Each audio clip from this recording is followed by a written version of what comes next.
1947 সালে ব্রিটিশ শাসনের সমাপ্তিকালেই বাংলাদেশের মুক্তিযুদ্ধের বীজ রোপিত হয়। স্বাধীনতা চুক্তি অনুযায়ী লর্ড মাউন্টব্যাটেন ভারতকে দুটি রাষ্ট্রে বিভক্ত করেন। লক্ষ লক্ষ হিন্দু মুসলমান শরণার্থী তাদের আবাসভূমি ছেড়ে যেতে বাধ্য হন। হাজার মাইল দূরত্বে অবস্থিত পূর্ব পাকিস্তান ও পশ্চিম পাকিস্তান নিয়ে মুসলমানদের নতুন রাষ্ট্র পাকিস্তান গঠিত হয়।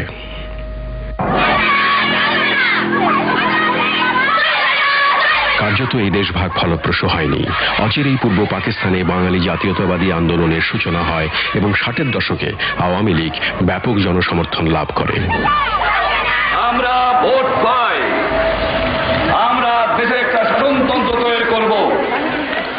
1970 সালে শেখ মুজিবুর রহমানের জনপ্রিয় নেতৃত্বে আওয়ামী লীগ সংসদে নিরঙ্কুশ সংখ্যাগরিষ্ঠতা পায়, কিন্তু সামরিক শাসকেরা ক্ষমতা হস্তান্তরে অস্বীকৃতি জানায়।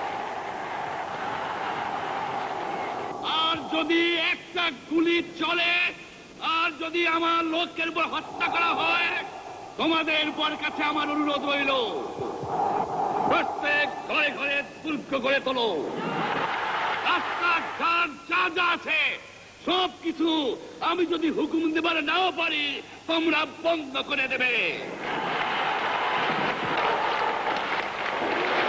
এবারে সংগ্রাম আমাদের মুক্তির সংগ্রাম, এবারে সংগ্রাম স্বাধীনতার সংগ্রাম।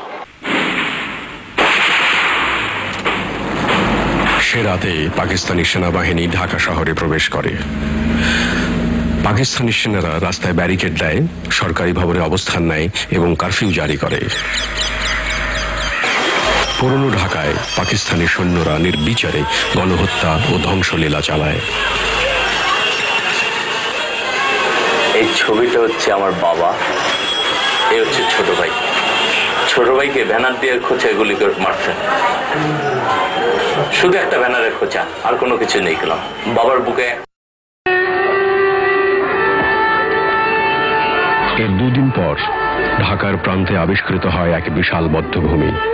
সেখানে শত শত গলিত লাশের ভিড়ে পাওয়া যায় ডক্টর মুর্তজা ও সেলিনা পারভিনকে। সেলিনার শরীর ছিল ক্ষত বিক্ষত, অধিকাংশ লাশে ছিল হাত ও চোখ বাঁধা।